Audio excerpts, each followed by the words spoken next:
Éliane Rousseau avait 78 ans lorsque Lucas se présenta pour la première fois à sa porte.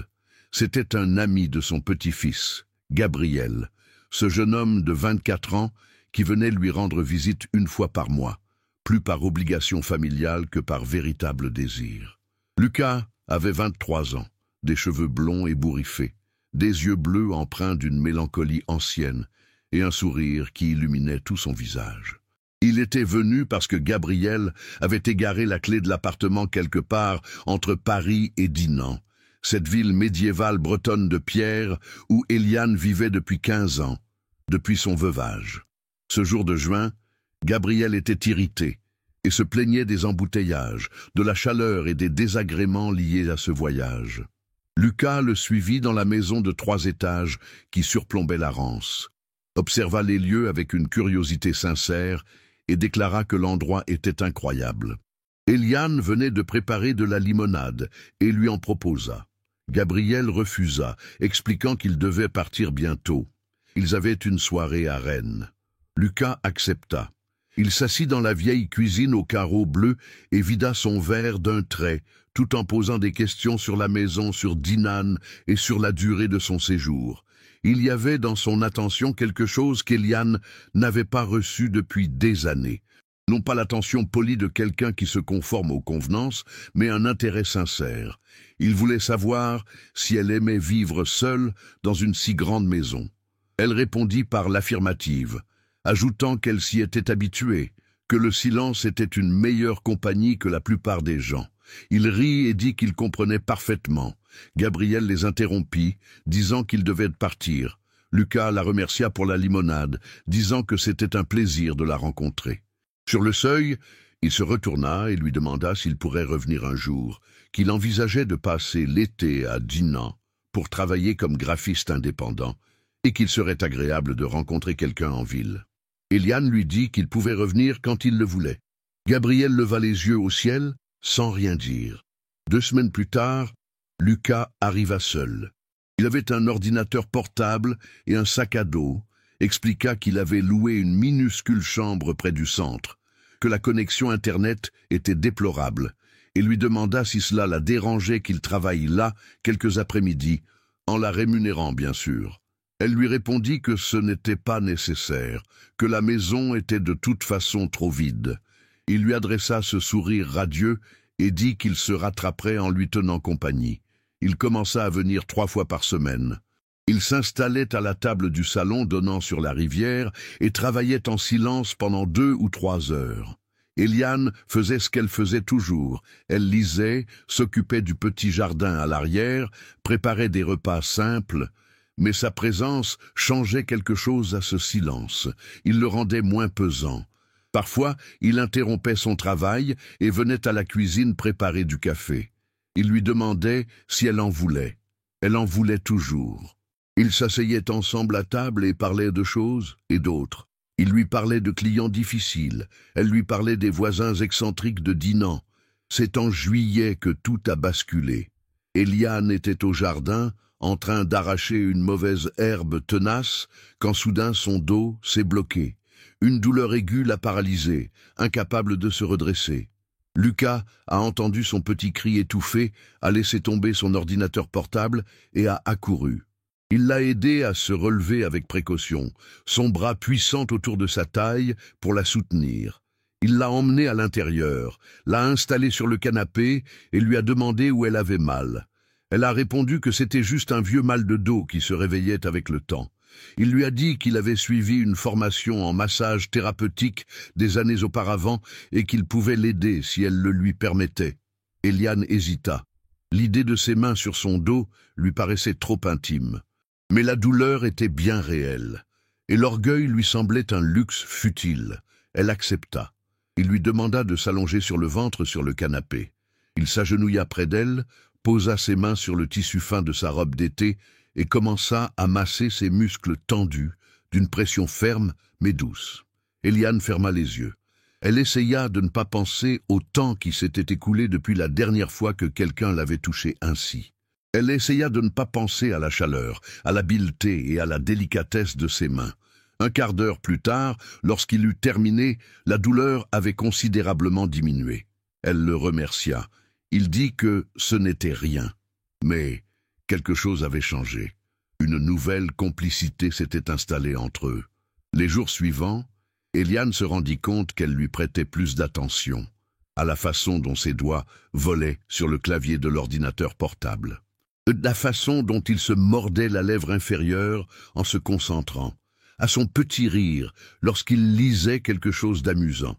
Elle réalisa qu'elle attendait avec impatience les après-midi où il venait, qu'elle était déçue les jours où il était absent. C'était absurde. Elle avait 78 ans. Il était un ami de son petit-fils, de 55 ans, son cadet. Tout sentiment dépassant le cadre d'une simple amitié était absurde, déplacé, potentiellement destructeur. Mais les sentiments ne suivent pas la logique, et les siens se transformaient en quelque chose d'indéfinissable qui la tenait éveillée la nuit, la faisant se souvenir de ses mains sur son dos, l'amenant à imaginer des choses qu'elle ne devrait pas imaginer. C'est Lucas qui a fait le premier pas. C'était un vendredi soir, fin août. Il avait travaillé tard, puis avait proposé de préparer le dîner, se vantant d'être un bon cuisinier. Ils ont fait des pâtes ensemble, bu du vin, parlé de tout et de rien. Quand ils eurent fini de manger, il était déjà plus de 11 heures. Il aurait dû partir, il ne l'a pas fait. Ils sont restés sur le canapé, à discuter, la distance entre eux diminuant peu à peu. À un moment donné, sa main s'est posée sur la sienne, pas par hasard, intentionnellement. Eliane a regardé sa main qui recouvrait la sienne, puis son visage. Il murmura qu'il savait que c'était mal, qu'il ne devait pas ressentir ce qu'il ressentait, mais il le ressentait. Il y avait chez elle quelque chose qui le fascinait, sa façon de voir le monde, son intelligence, son élégance. Cette solitude paisible qu'il reconnaissait en elle, car elle était la même que la sienne. Eliane disait que c'était de la folie. Il acquiesça, mais ajouta qu'il ne pouvait s'empêcher de penser à elle. Il se demanda s'il était le seul dans ce cas, si elle ne ressentait rien. Eliane aurait dû mentir. Elle aurait dû dire non, qu'elle ne le voyait que comme un jeune ami, presque comme un petit-fils de substitution. Elle aurait dû poser des limites claires et absolues. Mais elle était lasse de faire ce qu'elle devait, lasse de se nier. Elle a dit la vérité, qu'elle le ressentait, qu'il ne comprenait pas, qu'il n'approuvait pas, mais qu'il le ressentait. Il s'est penché et l'a embrassée. Doux, interrogateur, lui laissant la possibilité de se retirer. Elle ne s'est pas retirée, elle lui a rendu son baiser. Et à cet instant, les barrières de l'âge et de l'appropriation sociale ont disparu. Ils passèrent cette nuit-là ensemble. Et la suivante encore. Ils devinrent amants dans le plus grand secret. Personne ne devait le savoir. Les conséquences seraient désastreuses. Gabriel ne pardonnerait jamais à sa grand-mère d'avoir couché avec son meilleur ami. Toute la famille serait horrifiée. La petite ville les détruirait par les ragots. Alors, ils gardèrent soigneusement leur secret. Lucas continuait de venir 3 fois par semaine comme d'habitude, officiellement pour le travail. En réalité, ils passaient leurs après-midi et leurs soirées à se découvrir. Eliane savait que ce n'était que passager. Lucas repartait en octobre, retournait à Paris, reprenait sa vie normale. Pour lui, ce n'était qu'une aventure d'été, rien de plus. Elle essayait de se protéger émotionnellement, de maintenir une distance intérieure malgré la proximité de leur corps. Mais cette protection fut vaine. Elle tomba amoureuse. Complètement, douloureusement, impossiblement, d'un garçon assez jeune pour être son petit-fils, d'un ami de son propre petit-fils, de quelqu'un qui la quitterait à la fin de l'été. Septembre arriva. Lucas commença à parler de Paris, de l'appartement qu'il partageait avec des amis, des emplois qui l'attendaient. Eliane écoutait, souriait et faisait comme si de rien n'était. Une semaine avant son départ, ils se disputèrent. D'abord anodine, puis la dispute s'envenima, à propos de l'avenir, de leur relation, de ce qui se passerait ensuite. Eliane affirma qu'il n'était rien, que ce n'était qu'un été de plaisir, qu'ils savaient tous les deux que ça finirait. Lucas rétorqua que pour lui, ce n'était pas que ça, qu'il avait de vrais sentiments, qu'il ne voulait pas que ça se termine. Elle a dit qu'il n'avait pas le choix. Il partait pour Paris, elle restait à Dinan. Plus important encore, leur relation était de toute façon impossible. Leur différence d'âge rendait tout obscène aux yeux du monde. Il disait se moquer de l'opinion publique. Elle rétorquait qu'il devrait s'en soucier, que sa carrière, sa réputation, ses relations avec ses amis et sa famille seraient anéanties si leur relation était découverte. Qu'elle ne lui ferait pas subir cela. Qu'elle allait mettre fin à leur histoire avant que les dégâts ne soient plus importants. Lucas partit furieux. Il revint le lendemain avec une proposition. Il avouerait tout à Gabrielle. Ils affronteraient les conséquences ensemble. Si leur relation était réelle, et elle l'était, alors elle méritait une chance. Eliane refusa catégoriquement. Elle affirma que détruire son amitié avec Gabrielle serait cruel et égoïste, qu'elle ne le permettrait pas. Lucas lui demanda alors ce qu'elle voulait. Qu'il fasse comme si de rien n'était, qu'il retourne à Paris et l'oublie. Eliane acquiesça. Il lui demanda si c'était vraiment ce qu'elle désirait. Elle mentit et répondit par l'affirmative. Il partit la semaine suivante. Les adieux furent brefs et formels. Il la remercia de son hospitalité durant l'été. Elle lui dit que sa compagnie lui avait été agréable. Ils évitèrent tous deux de se regarder.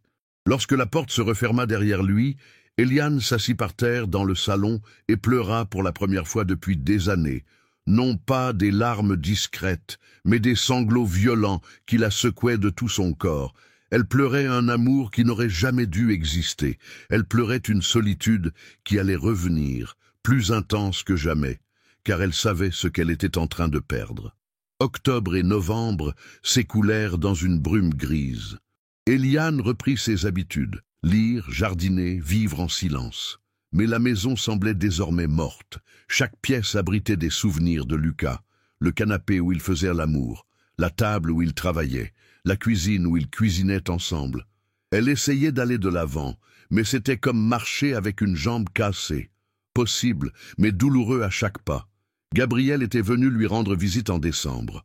Il s'était installé pour dîner, et il avait mentionné, l'air de rien, que Lucas se comportait bizarrement ces derniers temps. Silencieux, distant, il travaillait beaucoup trop. Ils s'étaient disputés pour une broutille et ne se parlaient presque plus. Eliane sentit la culpabilité l'envahir, mais elle ne dit rien. Elle fit simplement remarquer que les amitiés traversent parfois des phases difficiles. Gabrielle acquiesça et changea de sujet. C'est en janvier que tout a basculé. Gabrielle est arrivée à l'improviste un mardi après-midi. Eliane était dans le jardin lorsqu'elle a entendu la sonnette.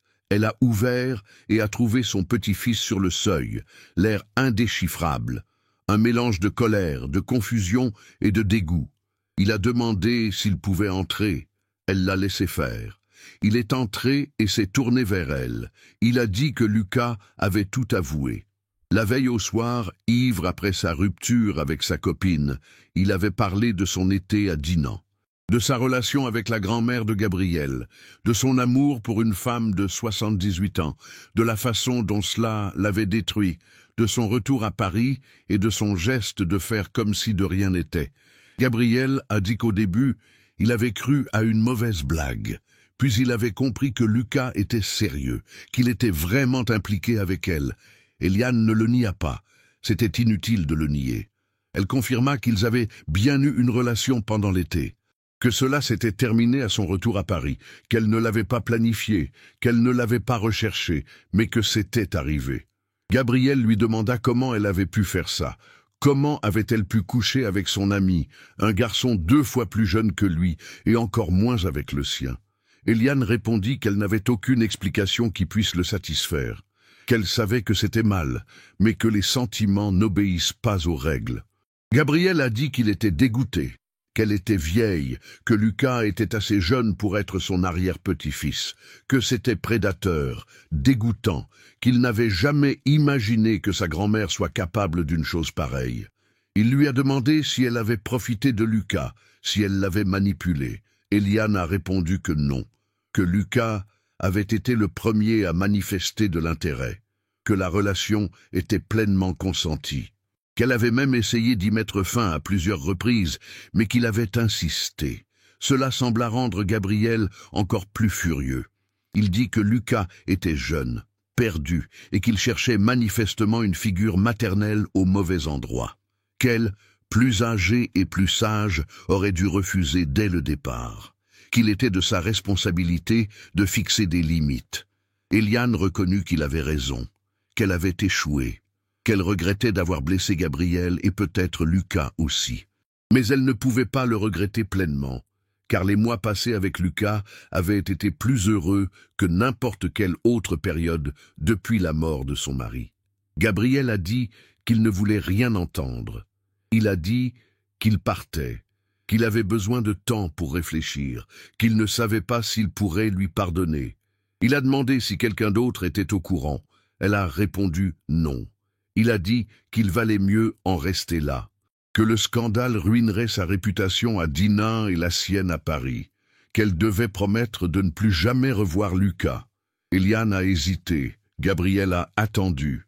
Elle a dit qu'elle ne pouvait pas le promettre, que si Lucas voulait lui parler, elle le ferait, qu'elle n'allait pas faire comme s'il n'existait pas pour faciliter la vie de tout le monde. Gabriel sortit en trombe, claquant la porte. Il ne revint pas. Des semaines passèrent sans nouvelles. Eliane appela plusieurs fois. Il ne répondit pas. Elle envoya des messages. Aucune réponse. Elle comprit qu'elle avait perdu son petit-fils, peut-être pour toujours, le prix d'une relation impossible avec Lucas. Et elle n'avait même plus Lucas. Elle les avait perdus tous les deux. C'est Lucas qui a appelé en février. Sa voix était fatiguée, plus âgée. Il a dit qu'il était vraiment désolé d'avoir tout raconté à Gabriel, qu'il était ivre, anéanti, et que tout lui était sorti d'un coup, qu'il n'avait rien prévu. Eliane a dit qu'elle comprenait. Elle lui a demandé comment il allait. Il a répondu que c'était terrible, que Gabriel ne lui parlait plus, qu'une amitié de plusieurs années était terminée, qu'il avait rompu avec sa copine parce qu'il ne ressentait plus rien pour elle, car il pensait sans cesse à Eliane, qu'il était complètement dévasté. Eliane dit qu'il vaudrait peut-être mieux qu'il n'ait plus aucun contact, qu'il ne ferait que se faire plus de mal. Lucas resta longtemps silencieux, puis il lui demanda si elle le pensait vraiment, si elle croyait vraiment qu'oublier était possible. Eliane répondit qu'elle ne savait pas, qu'elle essayait de bien faire, mais qu'elle ne savait plus ce que cela signifiait. Lucas dit qu'il voulait la voir, qu'il avait besoin de la voir, une dernière fois pour tourner la page ou la première fois pour un vrai nouveau départ. Il ne savait pas, mais il en avait besoin. Elle a dit non, que le voir ne ferait qu'empirer les choses. Il a insisté. Elle a répété non, mais avec moins de conviction.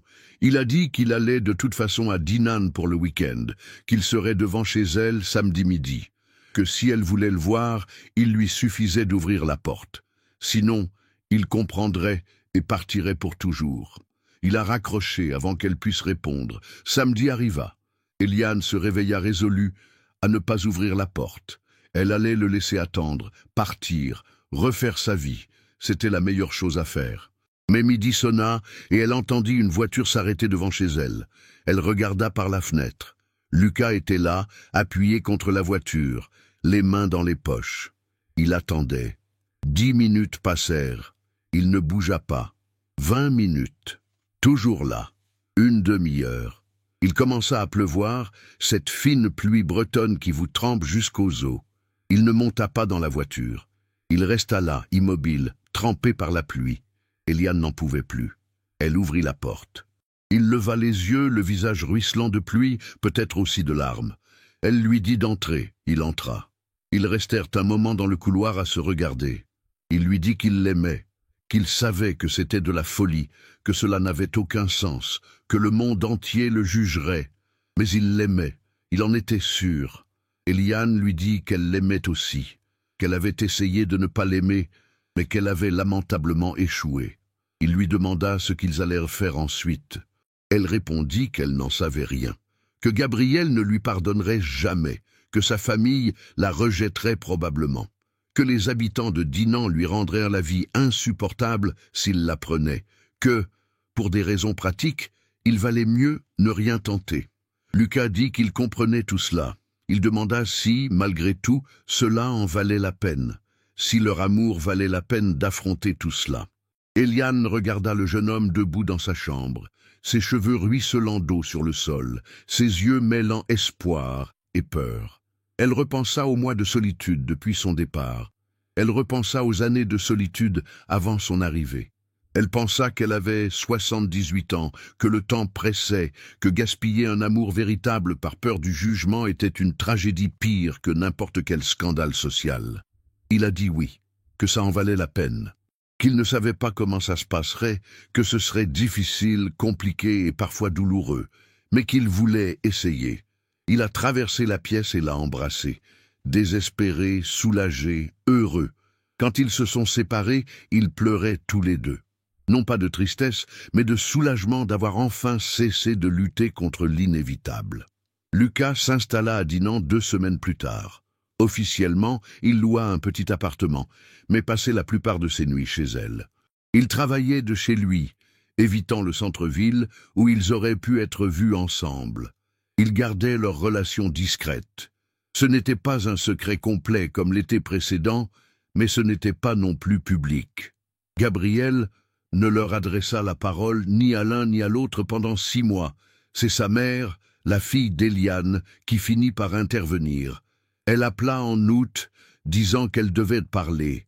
Dinan vint, s'assit avec Eliane et lui dit que Gabriel lui avait tout avoué, qu'elle était sous le choc, confuse et inquiète, mais qu'elle voyait sa mère heureuse comme elle ne l'avait pas vue depuis des années, que Lucas semblait sincèrement engagé, qu'elle ne comprenait pas, mais qu'elle essayait de l'accepter.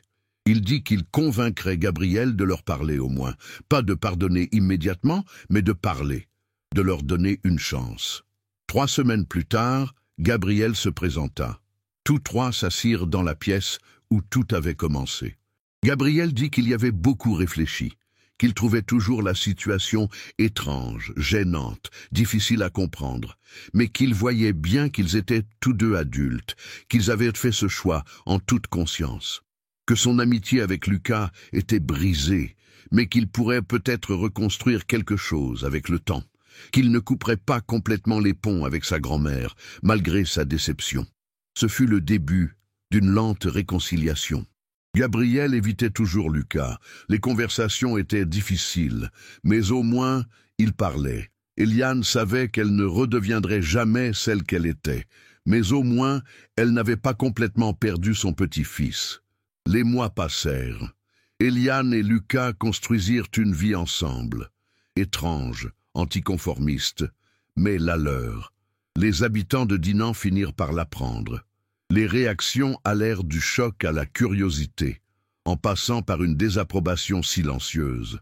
Eliane essuyait des regards désapprobateurs au marché.